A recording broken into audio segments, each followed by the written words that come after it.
Okay, so I am still getting set up over here. Um, I'm late, but it has been a challenge.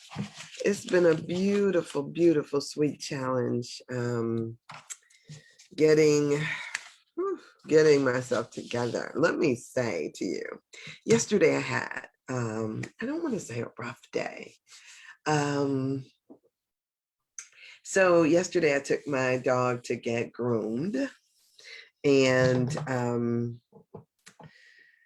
so that was, dropped her off. And then when I came back, a lot of things in between, but I finally came back to the house. And I don't know that you've heard me talk about this, but I have a groundhog challenge. The house next door seems to think that groundhogs are cute, and so has done absolutely nothing to dissuade them from building their dwelling space up under their porch. And so I constantly feel like I'm at battle every single day, like I'm warring against groundhogs, right? And and so as a result, when I pulled up yesterday, I walk the perimeter of my yard every single day, looking for signs or anything that they could possibly get in or anything like that. So I keep, every time I see some way that they can get in, I keep reinforcing that particular area and making sure. Anyway, yesterday when I came home, a lot of stuff transpired in between the time that I pulled up and the time that I jumped out because I saw a groundhog in my driveway. Now, he hadn't made it to my garden yet, but he was in my driveway. And so, like, okay, so, and my fence was closed. And so I jump out and here I go. Now, by the time I jump out of the car and close the door, the groundhog had took off. And so when I go in there and I get in pursuit, I get on the grass and somehow my feet came from up under me. And I felt like I pulled a muscle, like, oh, I went down, broke my sprinkler in the process. It was crazy. So that was that was one of those things that I went through, among other things. And then I had to take my hair down last night. And sometimes when you get comfortable with those braids in your hair, you forget that there is actually a takedown day that can be disheartening. I'll put it that way. It could be really disheartening. And lost some of my locks in the process, my hair, but um it's going to do what it's going to do. We'll work it out and see what happens with from this point. Yeah, but I've got some patches or some clumps that just like, what the heck. So today I am in this this get up, and I'll work through with loving my hair and seeing what I can how to work this out. Yeah, so whatever. So that's a whole nother thing. So anyway, today is a good day. I am claiming it as so. I am claiming blessings, not just for myself, but for you as well. So I am so glad you are here this morning. As I mentioned yesterday, Stephanie told me on Tuesday that she would be out of town for the next week. I think she'll be back next Tuesday. And so I will be doing this solo. So I appreciate when you guys let me know that you are there. And that's cool. My phone just told me that I just paid a bill without even knowing it or doing anything about it. So that's cool. So So yeah, so I would appreciate any comments, feedback. I appreciate feedback anyway. You know what the interesting thing is that a lot of people tell me they watch this at some point or other, maybe you, and never really say anything or even like it. And you know that that does have an impact on the algorithms when you at least like either like it, thumbs up, or make a comment or something like that. So what I probably will do is I'll probably consult somebody who is a better at social media than I am and see what I can do to switch over my page into a different type of a page, because um as it stands, it's like I need to do something in order to, yeah, in order to get some better tools or do something different. And, you know, yeah. So help me out if you could just do a thumbs up um, or comment or something like that. That would be great. And then I'll see what I need to do in order to switch over and make this page not just work for you, but to work for me as well. So there. That's all I'll say about that for right now. And over the next few days, I'll see what I need to do in order to make some changes, some shifts. And I need to make it work for, the church. I've got, yeah, I got all of that stuff that's going on. So there, yeah. So I'm excited. We're still working out of Anatomy of the Spirit by Carolyn Miss. And we are meandering our way through this. We are more than halfway done, though. We are on the third chakra. And as we enter into this third chakra is about honoring oneself and all about self-esteem. So we did the second chakra, which was about relationships, how you are with other people. First chakra was about tribal or group type of consciousness. Now we are here in this singularity of self. And as we go through this, hopefully it will help you to really see or really look at yourself in terms of how you feel about you, because how you feel about you impacts how you show up in the world. And if we are saying that we need all hands on deck, it behooves us to get everybody healthy so that we're able to stand up tall, not cower, not hide behind, not check out. And you guys, we are in, believe it or not, we are really in a moment of crisis. I know it may not seem like that to you, but when we look at some of the things that are going on in our society and the generation to follow, wondering if they are equipped to carry on, if we are passing the baton on to the younger generation, wondering if they are able to carry on, if they remain checked out, we'll be in trouble, right? And so there is this need to really be to have some foresight and some insight into how it is we make them stand up stronger and realize their place in the world, the impact that they could possibly have.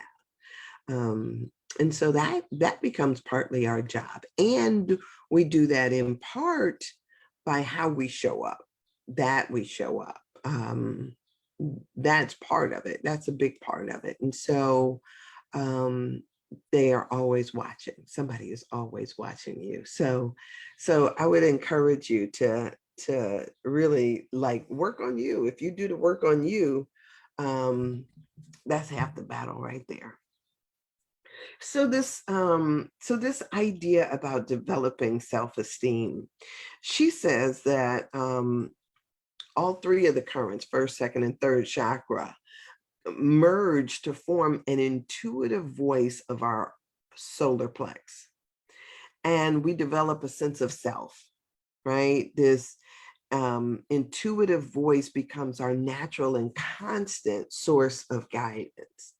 And so a lot of times, people will listen to that voice, that still small voice, or sometimes it is a disembodied voice. Sometimes it's words that we see, sometimes it's thoughts or feelings that we have. I talked about intuition early on in this. I don't know exactly what day I should be writing down this stuff, but I'm not indexed in all this. I'm sorry. Maybe someday it will be indexed, but yeah, so there is this this intuitive voice that is always speaking to us. And the question is whether or not you have. So first off, you can hear it, right? But some of us don't listen. And not only do some of us not listen, we don't trust it when we hear it. And then there is the sometimes it is we create so much noise, or we have so little confidence in ourselves that we never follow through on it. And so this is about having the self-esteem, the self-confidence to say, this is what I think, or this is what I feel. One of the things I do is, and if you've watched this at all, I'd show up. That's my thing, to show up and allow this work to transform me, if nobody else. And it's always interesting, those of us who will not bear witness to the things that we experience. And so I talked about the once we accept something, like it, you can call it confirmation, you can call it confession, but once you accept a particular thing, there is um a dispensation that goes along with that. Is if when I decided that I would accept the title, the job, the ordination of ministry upon myself, there was something different that then took over control. As if I stepped into a role. It's kind of like a judge putting on a robe. Monday through Friday, who knows? She just, kind of going through life and doing what they do. You remember the commercial about the guy, he was teaching his son to swim, he was shopping in the store, catching the bus, doing whatever they do. But when they put on that robe, then they take on a different role. It has a different dispensation to it. And so while um, at times there are moments when I step out of, or have a desire to step out of the role, but I can still pull on that because I know that it is an energy or a force that I have accepted. Some people don't step into their role. They um, I, for whatever reason, right? So if you're an artist, what's wrong with saying I'm an artist? Why be in the closet about it, right? If you're a musician, why be in the closet about it? There is something wonderful that happens when you embrace who you are naturally. And so for me, it is, coming into that and letting all the forces that operate or flow through me have voice and have way. And if I am so concerned with what a person thinks or how they look at it, then too, I won't receive. I will be acting at a deficit of what is possible for me. And so that's why even when I feel as if I am acknowledging or complaining about something. It's not really, right? Because I feel extraordinarily blessed to live the life that I'm living. I feel like I'm living a charmed life. And so even when I take a tumble or a fall or have to pull out part of my hair, I'm still recognizing how blessed I am, how blessed I am. And I hope you do the same, right? So let me get back into the book. I am on page 169, and we are in the section called Developing Self-Esteem. And I know for so many, this work is not easy. It's not easy, not even close, because it requires some self-examination and taking some ownership. And until you, or unless you do that, you don't get to that spot. You get to fake it.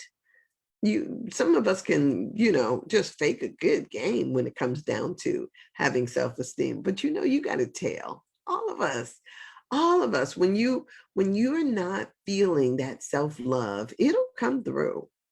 Sometimes you'll be surprised at how it comes through, but it'll come through. So, and it's no point in faking it. Why not? Why not step into that, right? Because you get a different dispensation or a different, you get different tools to work with when you step into that energy. So here she says is how we feel about ourselves, whether we respect ourselves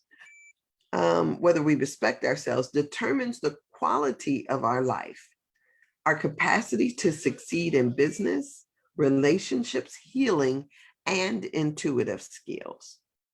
Absolutely, right? It's all about showing up.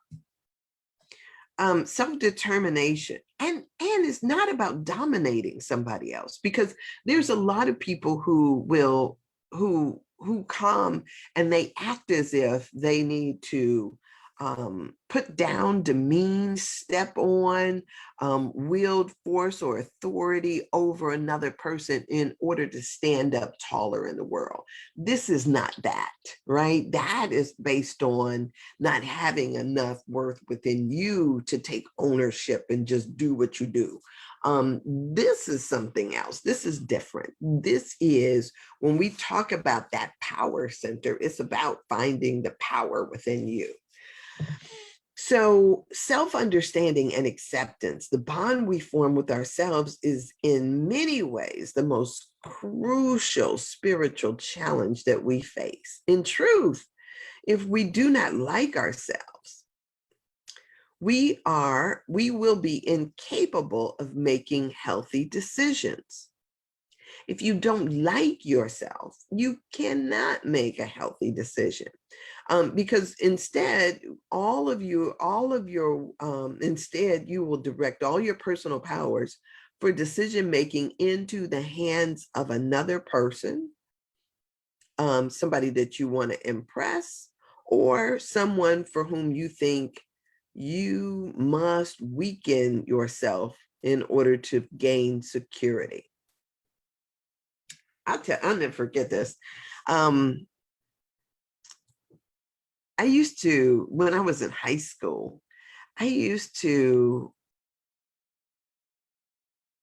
sit in the back of the bus with some of the football players, and I would talk, and it was just good. It was, but it wasn't like, well, first off, I didn't date high school guys anyway. That's my confession. Second off, when I would sit back there and I'd talk to them, it was like they would, I was like one of the guys kind of thing. We would have conversations like that.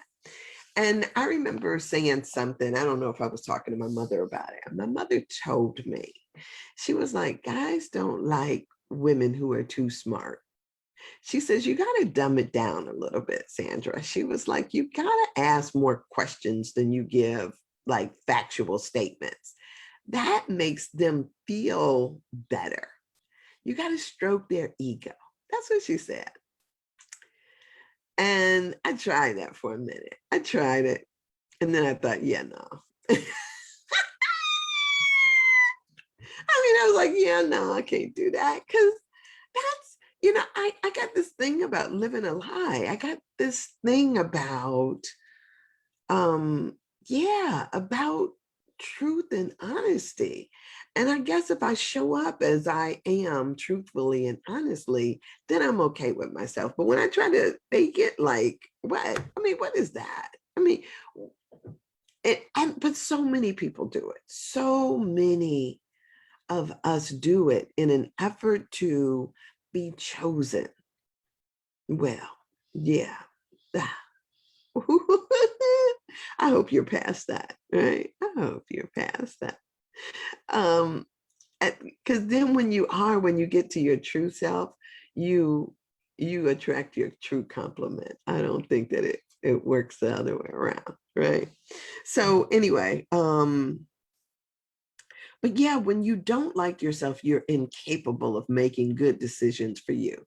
It reminds me of that. I think it's a Woody Allen quote, or I don't know who said it necessarily, but the statement that I wouldn't be a part of a group that would have me for a member kind of thing. That kind of self-depreciating, deprecating self-esteem, while to some it may seem funny, to me it's like, oh, how sad. When I walk in the room, I think I enhanced the darn room, right? I don't care who was there. I think I enhanced the room.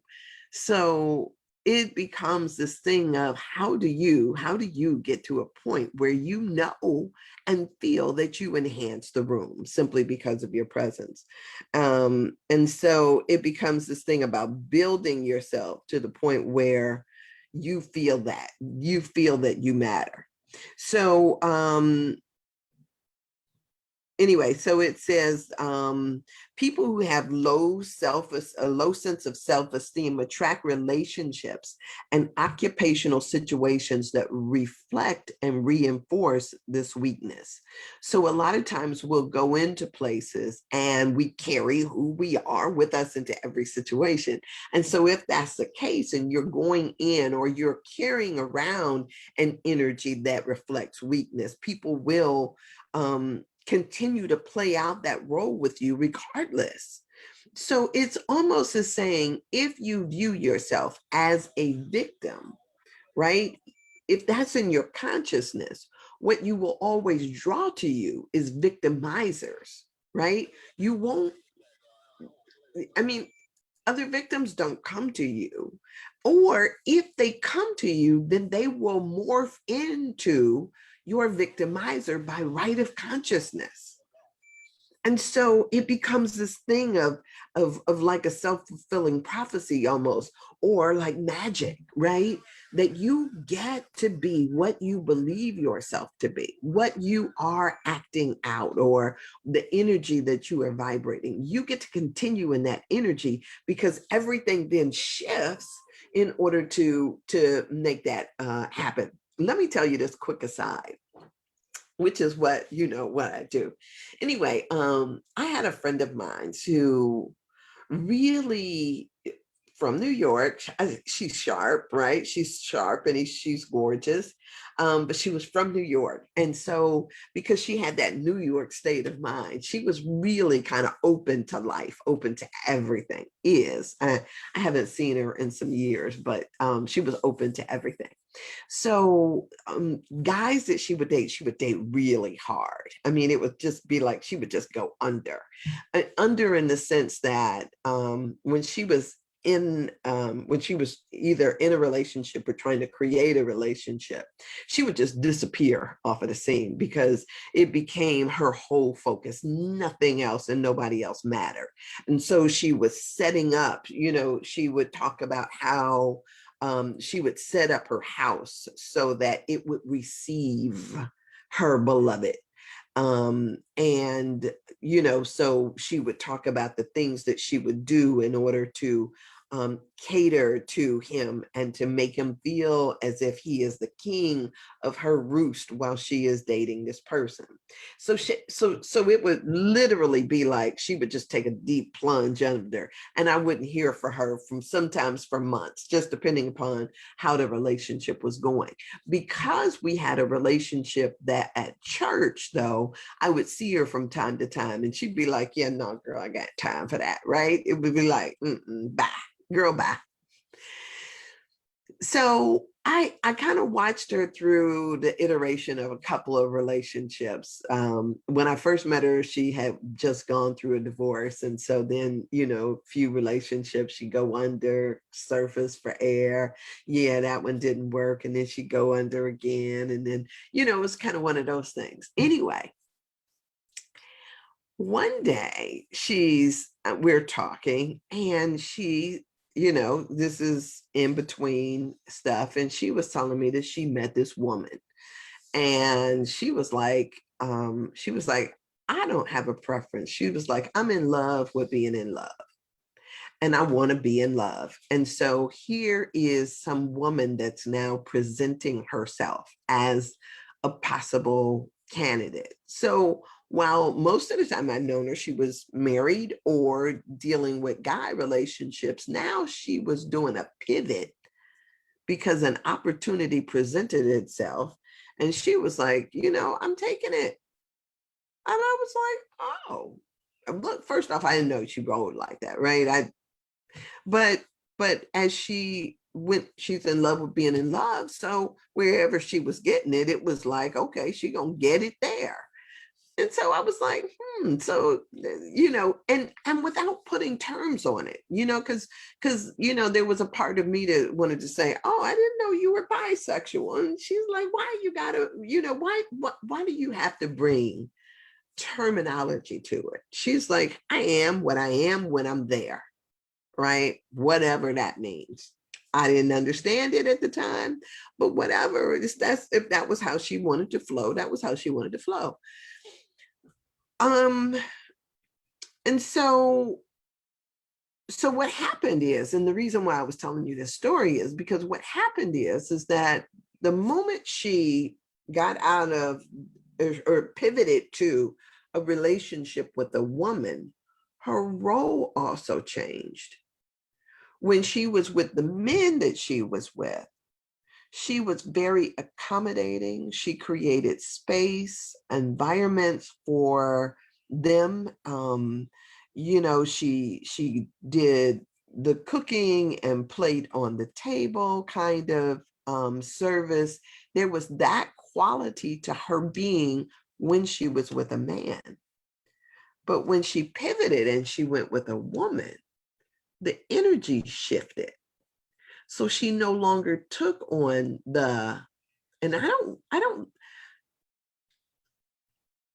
so she no longer took on the traditional feminine role, but rather became the masculine in the relationship that she shared with the woman.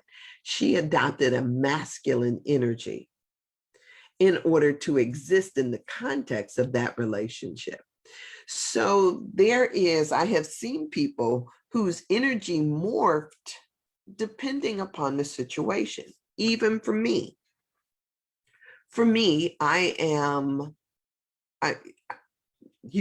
people might characterize that one guy I was telling y'all about yesterday said that I think it was yesterday or day before, said that I had a masculine,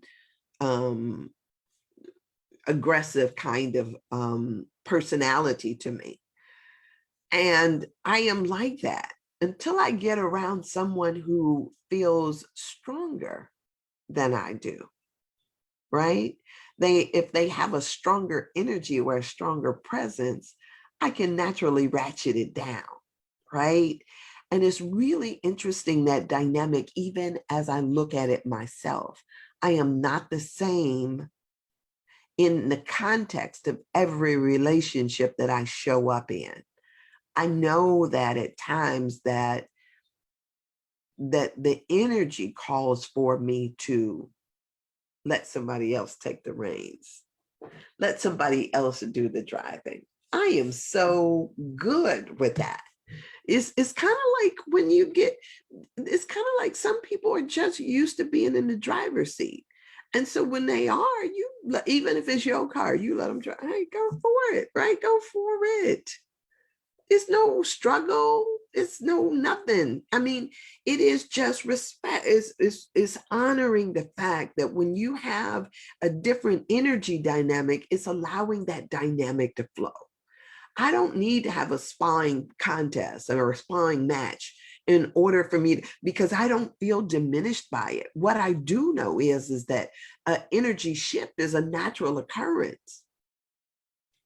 Oh, I think this is really good stuff. Even as I'm listening to myself unpack it, this is landing on me in a very interesting way, because it's stuff that we see all the time, but yet we don't give voice to it. And when we fight up against it, the question would be why? Why? So I think that there is a naturalness about shifting roles or shifting energies. There's a naturalness to it that seems to happen um, without any effort.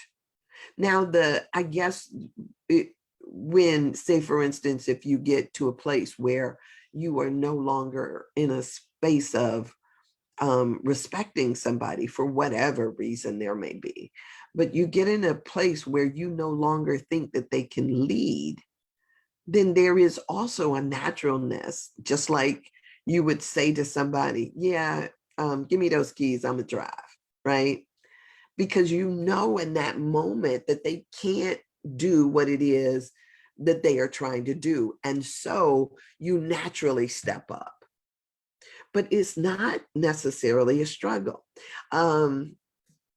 There was a woman who was coming to a group that I was involved in. And somebody made the comment about her energy or her presence. And because I tell you, I am not a competitive person, I don't need to go any place and say, I'm the boss, right? I'm the captain now. I never, ever, ever have done that, right? I don't go in any place to when I'm the captain.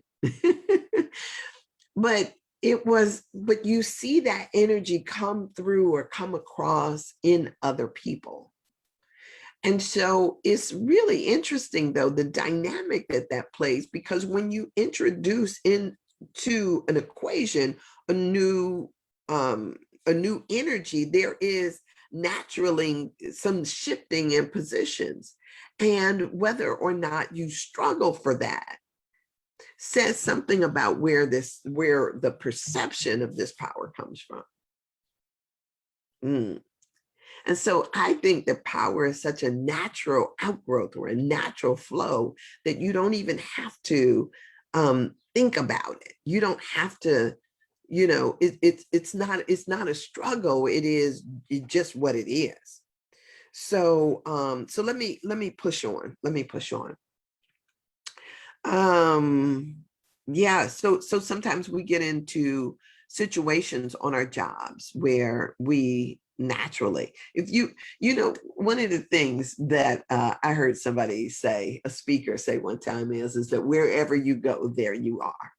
And he was saying that because he says there was this bus driver who would pick up people at, like, say, for instance, the bus station or at the airport. And he said inevitably, he was like almost daily, somebody got on and asked him, so what are the people like in this city, right? He said people would just ask that, like, a newcomer. And because I used to drive a taxi cab at one point, I used to have people that always ask me when they got in my taxi, so what's Cleveland like? And you kind of gauge it based on who they are, what age group they're in. All of those things become a factor. And so my answer was never quite the same. So when the question came up is, what are these people like here? He was like, well, what were the people like where you came from?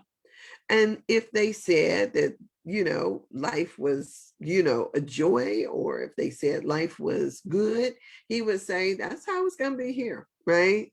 And if they said that, that people were basically, good morning, Everett, that people were basically mean and nasty and all of that other stuff, he was like, well, that's what you'll find here.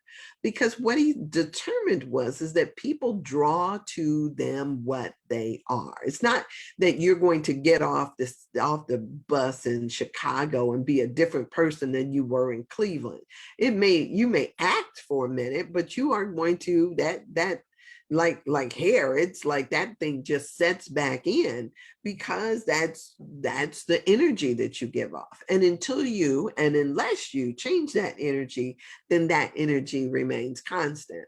So the same is true in every instance. When people would ask me the question, I look at them, I think, okay, their experience is shifts depending upon their race, their age, status, all of those things. The experience of it shifts.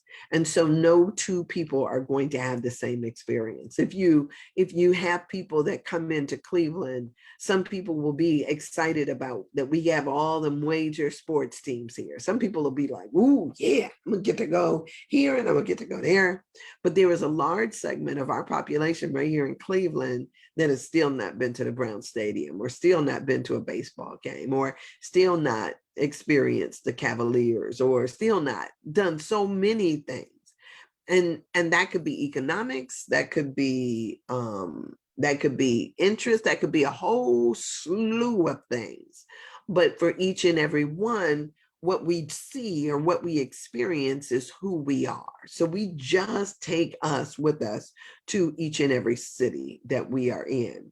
And so I find the shifts, whether we're talking about the shifts in relationships or we're talking about shifts anywhere, I find that dynamic really very interesting. And then what too, in the context of relationships, that brings out in us, right? So say, for instance, if I can remember, based on who I was dating, how I felt in the world. I have shared before that when I was dating this little guy who was about the same height and weighed probably about 50 pounds less, I was terrified of the world, because I didn't think that this guy had the ability or the capacity to protect me if something jumped off. And it wasn't even as if that relationship put us in proximity to things jumping off, but there was a part of me that I could not stay in the relationship, because I couldn't get with the whole psychological piece that brought out for me, that sense of insecurity, that and it was a whole lot more. It was a whole lot more. So there are people who really instill you with a level of confidence and safety, and there are people who will drain you of that. The real key is this thing about developing yourself to where you are standing on your own two big feet.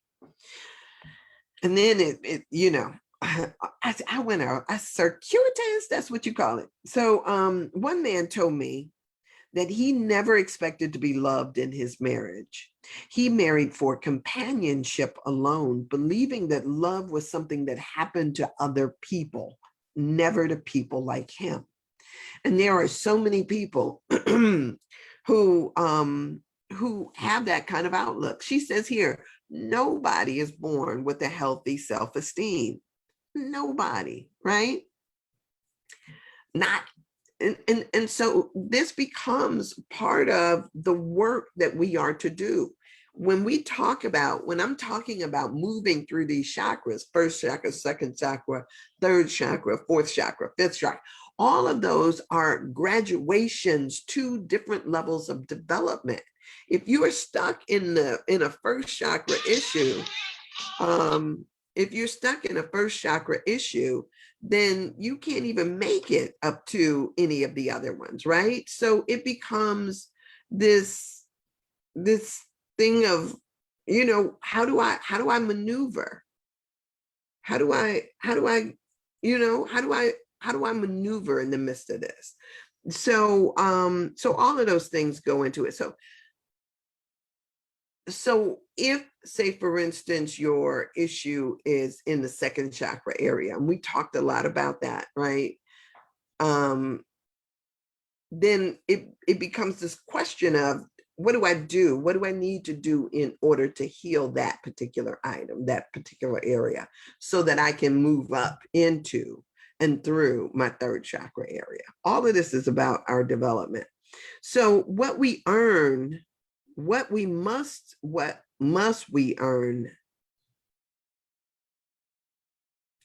I'm sorry, I'm reading this all wrong. We must earn this quality in the process of living as we face our challenges one at a time. That's what I just said. Um, okay. Hey, give me 1 second. Give me 1 second. Hey, Desi.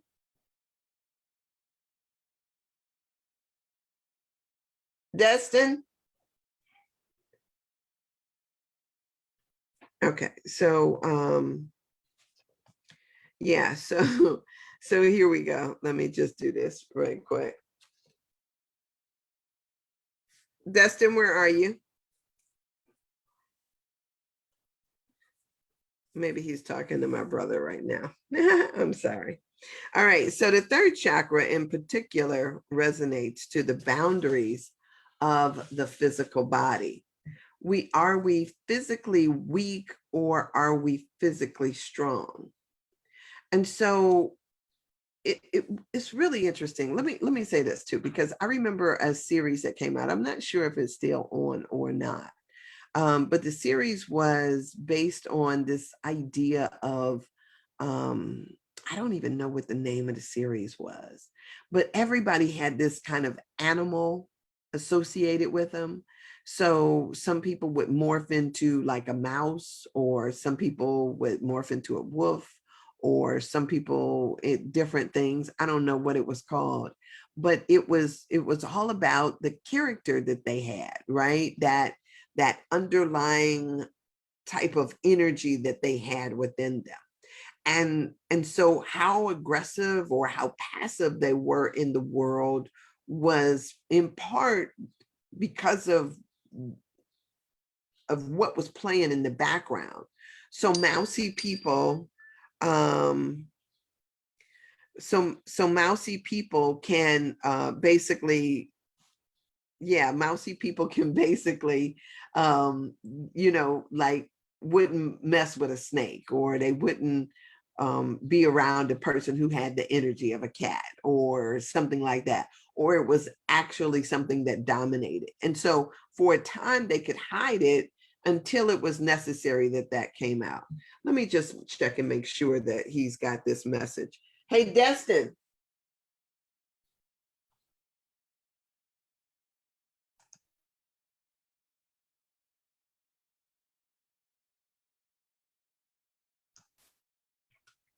Okay, so did you talk to your father? I was on the phone with him and my phone died. Oh, why didn't you plug in your phone? Okay, so your Uncle Kevin is coming to get you. Okay, so be ready. Yep. Get your stuff together so you can go. Um sometimes when my brother goes to work early, and since I get up early, he'll drop off my nephew, and so he's in there in the other room and just entertaining himself with the television. But because I have to go get something done to my hair, I am unable. He's gonna go with my brother Kevin. So um hey Gretchen, hi. What a good auntie, huh? Yeah. I think that they look at me like when I come around, they always look at me like, what's to eat? What are we gonna do? Because I try to be that auntie that, that has stuff, that kind of thing. Whatever. That's Kevin. That's my brother. Sorry. This is crazy. All right. This is crazy. Okay, that was the horn. I tell you. Okay. So are we physically weak or are we strong becomes the question. And you know this. Do you get scared? Do you feel empowered? Do you feel as if you can handle things? Hey, Kevin. Hey, send Dustin down. Okay. Bye. All right.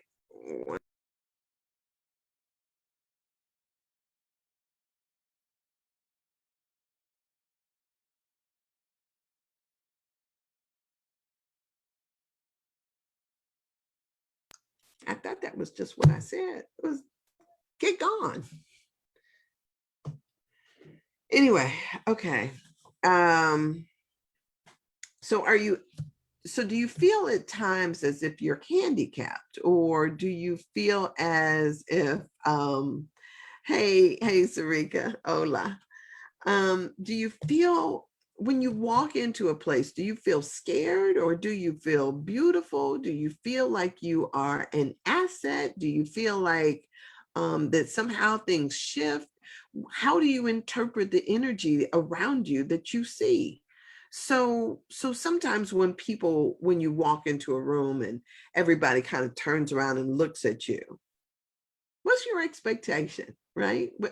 Is your expectation that somebody is going to tell you, oh, like, what was that?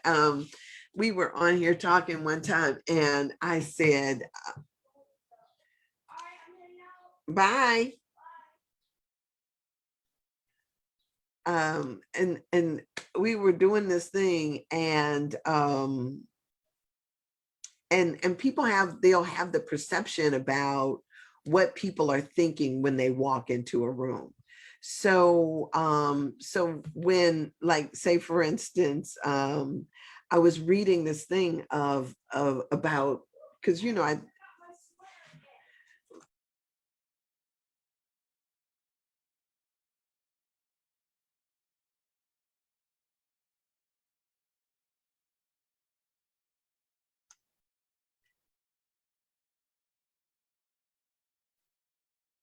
oh my goodness, it shouldn't take that long. It's like I can still hear him in there, like, I gotta find this, I gotta find you've been here for an hour.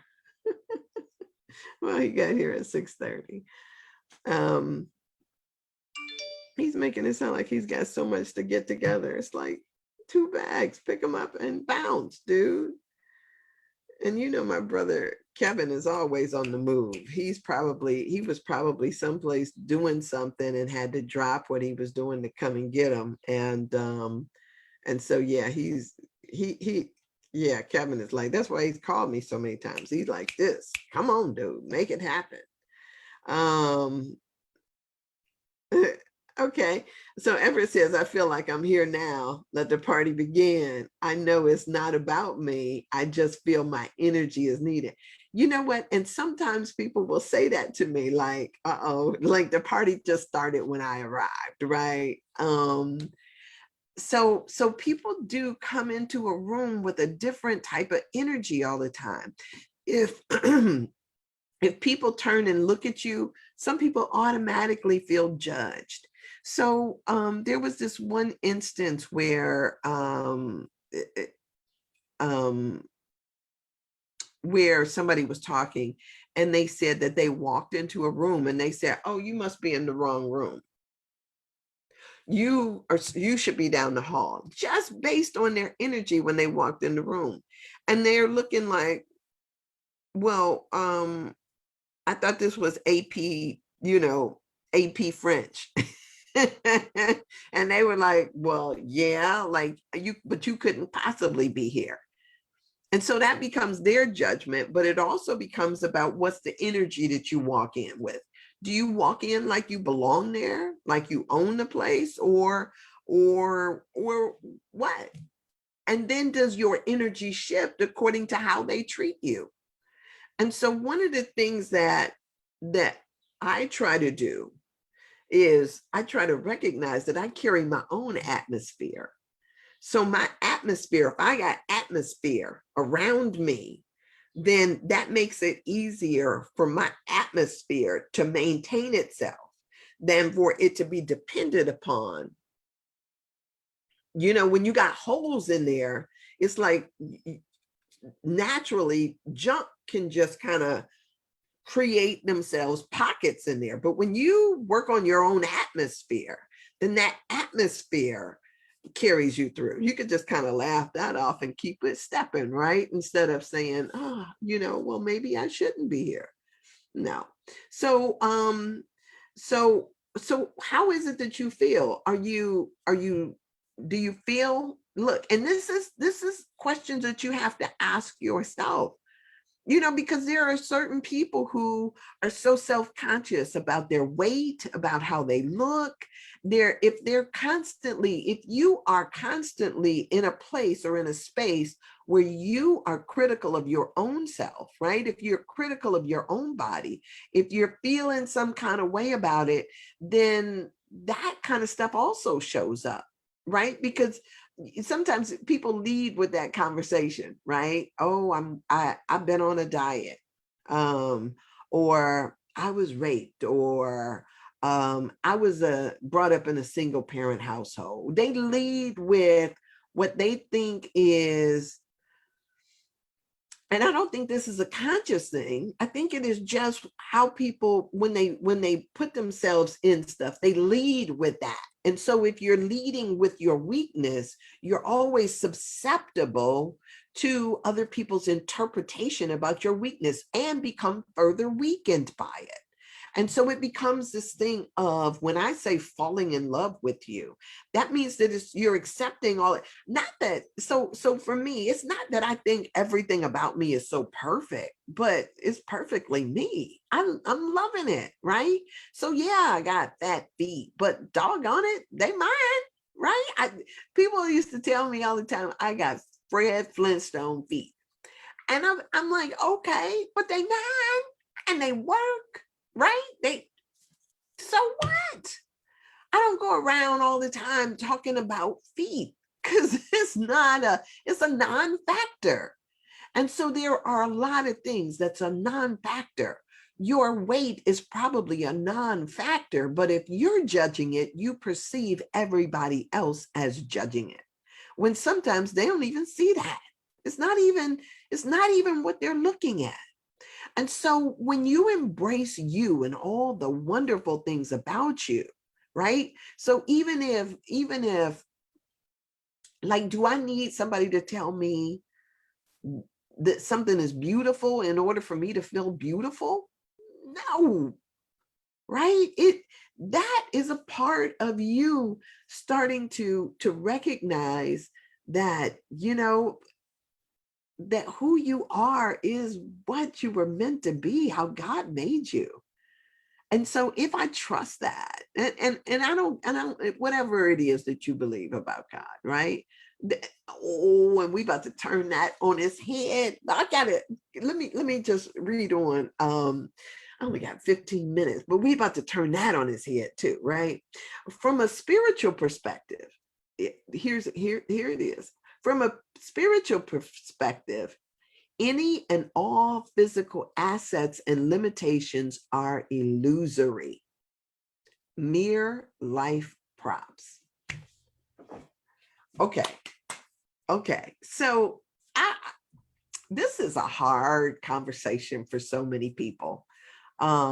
This idea of physical assets and limitations being illusory. It's an illusion. Now, the Course in Miracles has this whole thing in there that talks about you are not your body. The way that the statement goes is you are not your body. I am not my body. I am free. I remain as God created me, right? That's how the statement goes. And so then it talks about this idea that who you are, the consciousness that is you, is not your body. So a lot of times we can't get into this thing because there is, say, for instance, if we talk about, there was a guy that was talking the other day about the triune by Father, Son, and the Holy Spirit, right? And so my question to him is where do you fit into that Trinity, right? And so when you think about your body, a lot of times we hear body, soul, mind, or we hear about the triune nature of who we are. And so most people think that they are the body. But when we talk about us as eternal beings, as life continues on, we think that if our body dies, that we also die. And so people can't make that connection. But when we talk about this thing of the eternality of the spirit, it is the consciousness that we are talking about. And it's amazing because some of y'all consciously know that you are not just your body. We sometimes have out-of-body experiences. Sometimes we travel in our dreams or have other experiences that we don't necessarily talk about. Sometimes you get a clue that your body does not contain you, or it does not have you trapped, that you are what you are is beyond that body, that we go on. But if you believe that you are your body, then you are always in threat. You are always in peril, because it could possibly be a time that poof, you gone, right? And so this becomes this, when she says that it's merely life's props, no matter what it is that your body is, we all, say for instance, she already said that we weren't born with self-esteem. So we all project into this thing, the physical body, the issues that are mental in our minds. So let me, because sometimes I don't know, let's see if we can break this down a little bit further, because sometimes this is really hard for people to get a grip on. And I don't know that I'm going to dwell here for too long, but I think that this kind of, it kind of serves us to ponder the questions, right? Because a lot of times we wonder to ourselves, well, why this person, even in the context of family, why this person was born with the body that they have and I have the body that I have, right?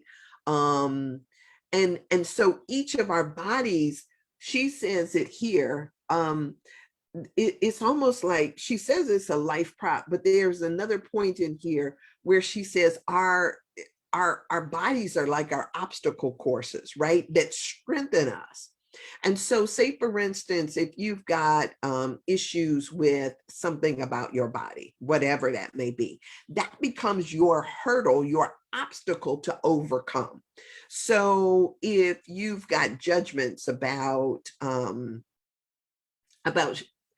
let me give you, oh, there is a good book called The Only Diet There Is. It's an old book, and it was I think I got it from one at a spiritual retreat that I went on, and I don't even know if it's in print, but it was called The Only Diet There Is.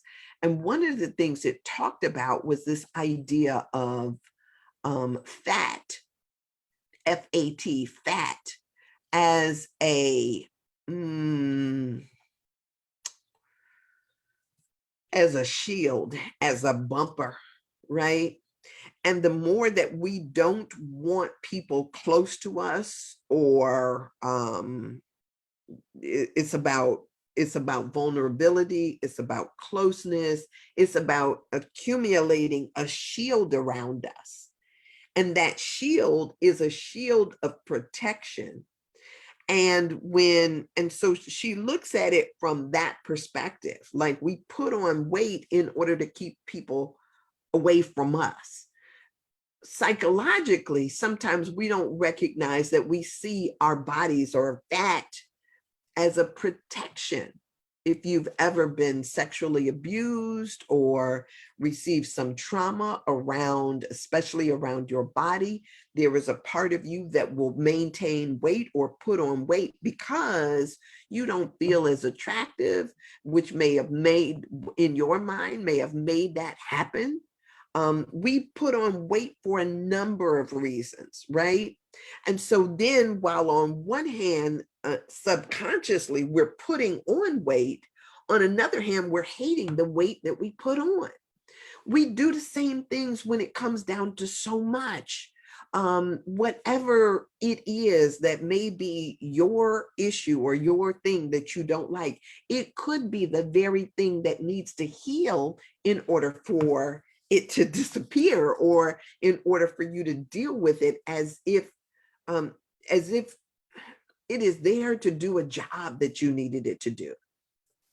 I don't know that I'm doing justice to that, but I know that there have been people who, for whatever reasons, have wanted to, even me, right? I changed the way I dressed after I was raped, right? Because it was, oh, had I not been so, and it was not me, right? But had I not been so sexy, this wouldn't have happened to me. He couldn't help himself, right? That's what we tell ourselves. But the fact of the matter is that, darn it, this is me. And in spite of what, that was on him. It wasn't something that I caused. And so a lot of times we go into the world and we're apologizing. Oh, I'm sorry for being so dark, or I'm sorry for being so light, without necessarily verbalizing that. That's how we feel. I mean, there's, we got so many issues, and these bodies become the proving ground, the obstacle course, the testing place where we work through those issues. And so whether it is boobs, whether it's butts, I had a girlfriend of mine who, most of her, when she was younger, she was, when we were in our 20s, we would go someplace and we go shopping, and every outfit, she had to have a jacket. And I was like, I finally asked her, I said, why do you have to have a jacket to go with that? And she told me, oh, because my butt is so big, I need something that'll cover it up. And I was like, girl, where you been? Like, for black people, but the bigger the butt, the better. That was the way we were rolling. And then, so we had people that was hiding butts, because I used to hide my legs. I told y'all that story too. That girl told me, ooh, my legs are as big as yours, and I would never show them like you show yours. And I started, wait a minute, no. No, that wasn't when it happened. It happened when the little boys, when I was in school, I think I was in junior high school, and the little boy told me I had football legs. And so I started hiding my legs. And then I found out that, who gonna take the girl with the skinny legs? Nobody wanted the girl with the skinny legs. So Joe Tech, I think, wrote that song, Who Gonna Take the Girl with Skinny Legs?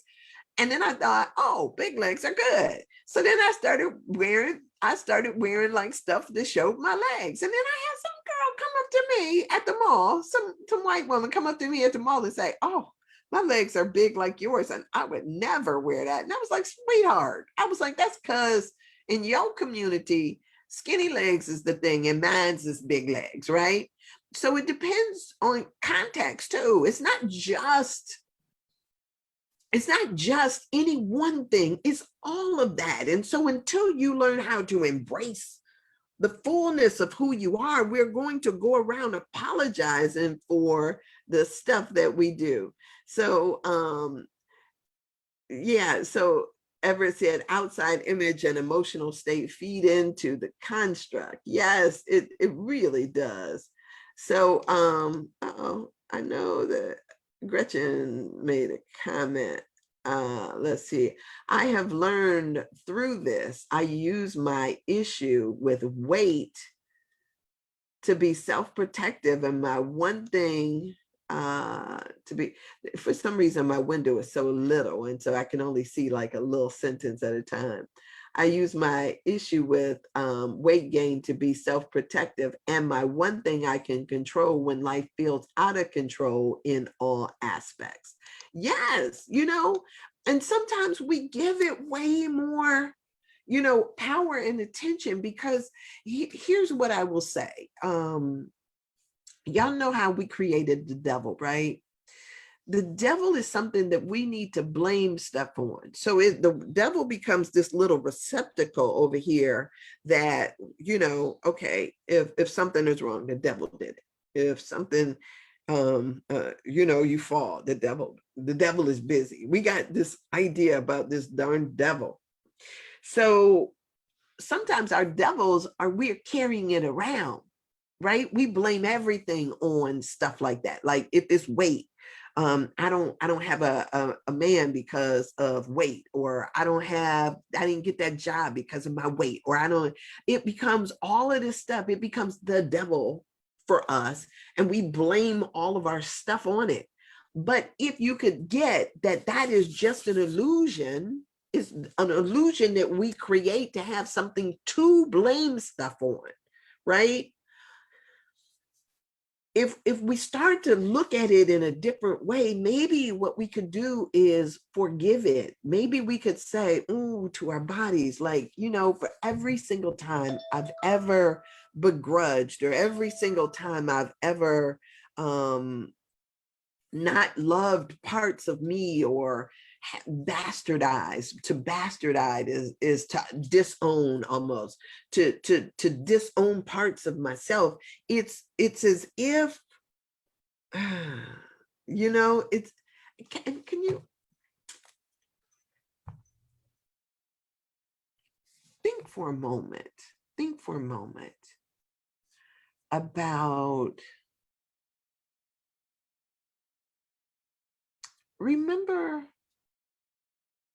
when somebody was critical of you, or disowned you, or didn't like you, how diminishing that felt. Like, oh, it actually drew energy from you, right? It's actually something that yeah, when we criticize, when we disown, when we dislike things, we draw energy from it. We have this perception of it being ugly, and there is a withering. Now, if you were like that with parts of your body, right? If you were like that, and if you can imagine that your body parts, pieces of you, and you feel your rejection, there is a withering that occurs. And so how do we, so sometimes it is just sending it love, right? Like me, let me send my stomach love. Let me, you know, let me send my hips love and appreciation for what they do. My legs, my feet, my hands, let me send it love. And when I do that, what it does is it energizes and enlivens. Let me send my pussy some love, because that energizes and it animates and it comes alive. It's not about me sitting up just kind of like, you know, disowning it, but rather owning it and all of the issues and problems, the dimples that it may have. Because what it does is it radiates differently. And part of that radiation is the radiation of beauty, the radiation of acceptance. And even if another person has a judgment about it, you don't have to have that judgment about it, right? You get to change around the energy. So I love when people embrace their fullness wherever they are, because you can see that on them.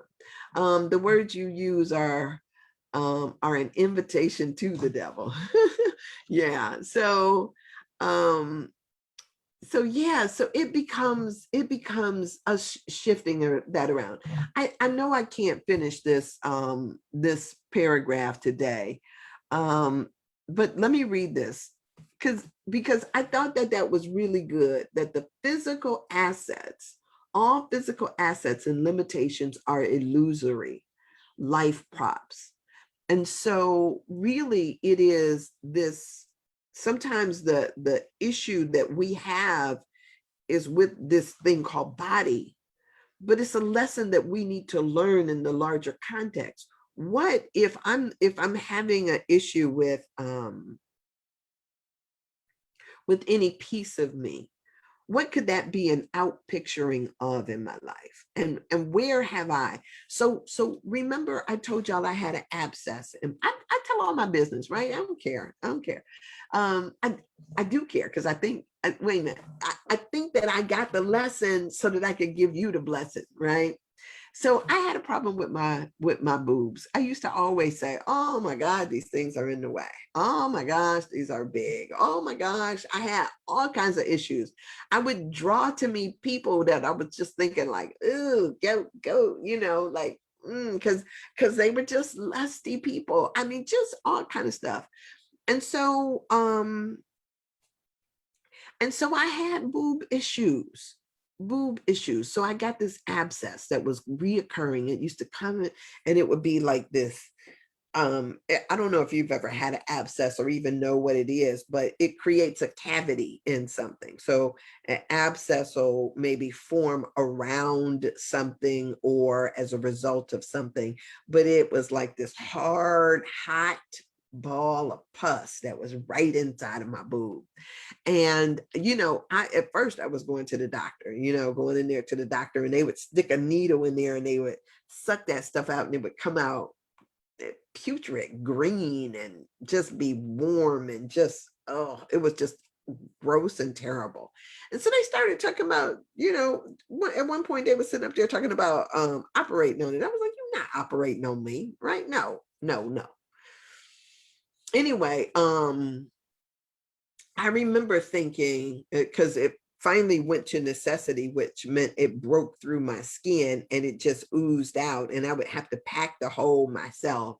And it was a pretty good sized hole that was, in there. So you pack it so that it heals from the inside out, not just closes over on the surface, what it created, but you got to pack it so that it closes up gradually, which means all of the skin comes back together and everything.